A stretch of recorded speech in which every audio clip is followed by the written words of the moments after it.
The first tip I have for you is to make an Instagram.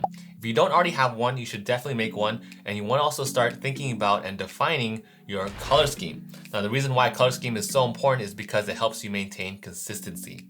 So for example, mine tends to lean towards like the blues, oranges, and the grays currently. Now, why does that matter in the board gaming space? Two reasons. Number one, everyone has access to the same board game for the most part as you do.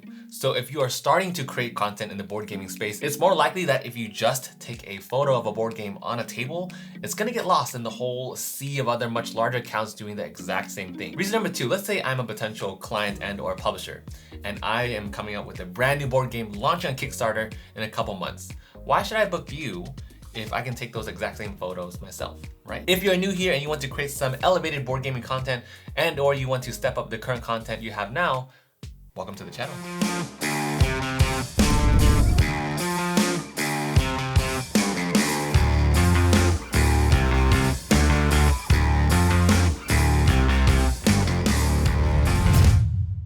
Hello, welcome to an information-packed video today. I'm gonna tell you 5 different ways to make your board game content stand out. So every week I'm seeing more and more new board game creators, which is amazing. I love seeing more and more people make the things that they enjoy. Especially since it's the start of a fresh new year, I want to help you push your content to the next level and potentially book some clients of your own. Now, if you found this video helpful, please consider taking 2 seconds to subscribe to the channel down below so I can put more of these kinds of videos out for you. I'm also on Patreon and just came up with my first line of merchandise. These options are also available down below if you are interested. So we went over the first one, which is to try to stick with a set color scheme on Instagram.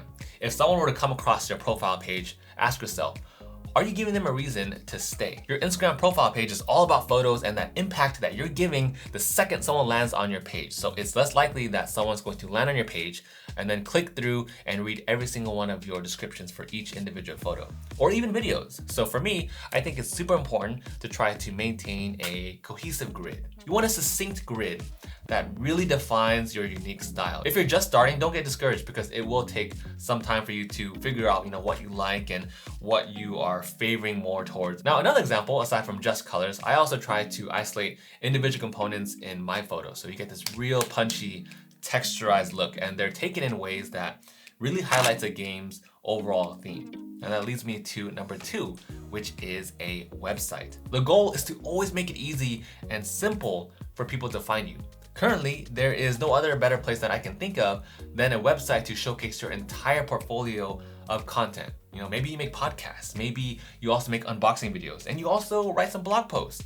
Aside from having a Linktree on social media, a simple website that contains your entire list of work, organized and with a consistent color scheme, font, layout, all that is going to increase the chances that people want to book you. This is probably the main reason why you want your content to stand out, right? Is to land clients. Number 3, when or if you make videos, what's your hook? In the board gaming space, the major categories of videos we have are unboxings, tutorials, reviews, playthroughs, and recommendations. So like top 5, top 10 lists, right? The biggest question you should be asking yourself is, why should a publisher send me their board game? What am I offering in this vast number of review videos that no one else offers? What is going to hold people's attention in the first 15 seconds of a video? Now for me, if I were to critique myself, I try to present information in a way that is relatable, that's conversational, and that's also straight to the point. Sometimes I do get really monotone though, especially in my earlier videos because I'm so focused on what I'm trying to say and all my other thousands of thoughts that are ringing in my head that I don't realize how boring I sound. So all that relates more towards the tutorials I make, but for the reviews and other kinds of videos I make, I take on more of a cinematic approach to showcasing the game. My goal is to highlight components in a way that is cinematic, in a way that's never been seen before, and in a way that makes you want to find out more about the game. So again, the biggest question for tip number 3 is to ask yourself, why should a publisher send me their game? Number 4, so all these tips really play off each other. So this next one is to make polished videos. So I'm a big believer on putting out, not perfect work, but work that has clear effort put into it. Why? Because once you put a video up, it is there forever. People can always reference that video unless you take it down, right? So people want to learn about a game and buy a game on their own time. Just because the board game came out like 2 years ago, 2018, 2019 now, that doesn't mean that your video won't be relevant 2 years, 3 years, 5 years down the line. What if a publisher comes across the only tutorial made for their game and it happens to be yours?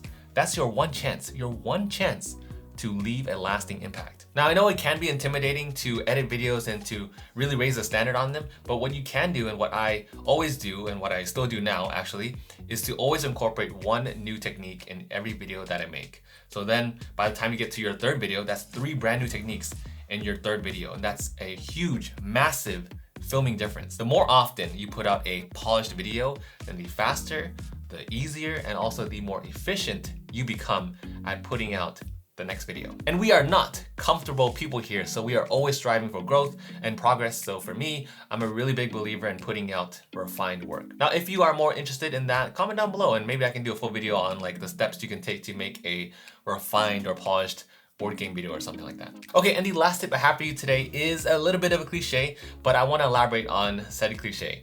And that is to make something that you are passionate about and that you care about. Hold on, don't click away. I know it sounds really redundant, but hear me out here for a second.